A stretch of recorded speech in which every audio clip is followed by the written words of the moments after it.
সবাইকে সুপ্রভাত। ঘড়িতে এখন 8:30। দেখো, আমি ডুমুর আর আলু সিদ্ধ বসিয়েছি হলুদ আর নুন দিয়ে। নুনটা অল্প দিয়েছি, বেশি দিইনি। হলুদ আর নুন দিয়ে সিদ্ধ বসিয়েছি।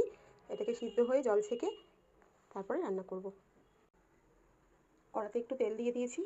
এর মধ্যে ফোড়নে দেবো তেজপাতা, শুকনো লঙ্কা, এলাচ, একটুখানি দারচিনি, একটা লং আর অল্প সামান্য জিরে। আজকে মঙ্গলবার, তাই নিরামিষভাবেই করে দেখাচ্ছি। অনেকে পেঁয়াজ রসুন দিয়েও করে, আমি আজকে নিরামিষই করবো। নিরামিষও খারাপ লাগবে না, আমি করছি, তোমরা দেখো।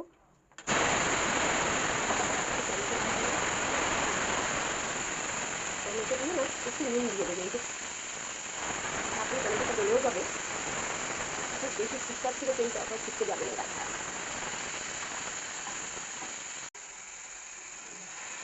দেখো, টমেটো থেকে নুন দিয়েছিলাম বলে খুব তাড়াতাড়ি টমেটোটা গলে গেছে। এইবারে আমি মশলা করে রেখেছি আদা আর জিরে বাটা। খুব বেশি মশলা লাগবে না, সামান্য কিছু ঘরোয়া মশলা দিলেই হয়ে যাবে। এইবারে এর মধ্যে আমি একটু হলুদ দিয়ে দিলাম। আগেও একটু হলুদ দিয়েছিলাম সিদ্ধ করার সময়, আর একটু কম দিলাম পরিমাণে। একটু ঝাল লঙ্কার গুঁড়ো দিলাম। আমার ঘরে সবাই একটু ঝাল বেশি খায়, তোমরা তোমাদের পরিমাণ মতন ঝাল দেবে। যেহেতু একটু কম তেলে রান্না, তাই যখন একটু মশলাটা গায়ে লেগে আসবে কড়াতে, একটু সামান্য জল দিয়ে দেবে, তাহলে মশলাটা পুড়ে যাবে না। মশলাটা একটু ভাজা ভাজা হয়ে এসছে। এর মধ্যে আমি চালমগজ আর একটু কাজু বাদাম বেটে রেখেছিলাম, সেটা দিয়ে দিলাম। ব্যাস, মশলা দেওয়া হয়ে গেছে, আর কোনো মশলা পড়বে না। নামানোর সময় একটু ঘি গরম মশলা দেবো।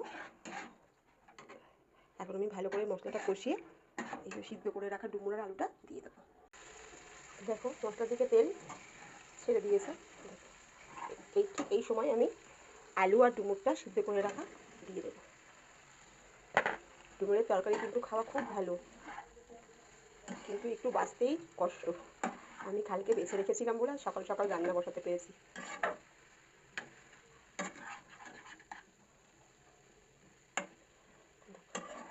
এটাকে কষিয়ে একটু গরম জল দেবো। শীতকাল তো, তাই পুরো ঠান্ডা জল তরকারিতে দেবো না। একটু গরম জল দিলে তরকারিও ভালো হয় আর তাড়াতাড়ি হয়েও যায়। জল দিয়ে দিয়েছি, এবার আমি একটু ঢেকে দেবো। মিনিট 10 হবে, তারপরে একটু ঘি আর গরম মশলা দিয়ে নামিয়ে নেবো। একটু গরম মশলা, দেখো তরকারিটা হয়ে এসছে। খুব বেশি ঝোল রাখবে না, ঝোলটা একটু কম রাখলেই ভালো লাগবে। গা মাখা মাখা মতন থাকলে ডুমুরটা বেশি খেতে ভালো লাগে। সিদ্ধ হয়ে গেছে, আলুও সিদ্ধ হয়ে গেছে পুরো। এবার একটু ঘি দিয়ে দেবো, 1 চামচ মতন ঘি দিয়ে দিলাম। এবার দিয়ে একটু ঢেকে রাখবো 2 মিনিট, ঢেকে নামিয়ে নেবো।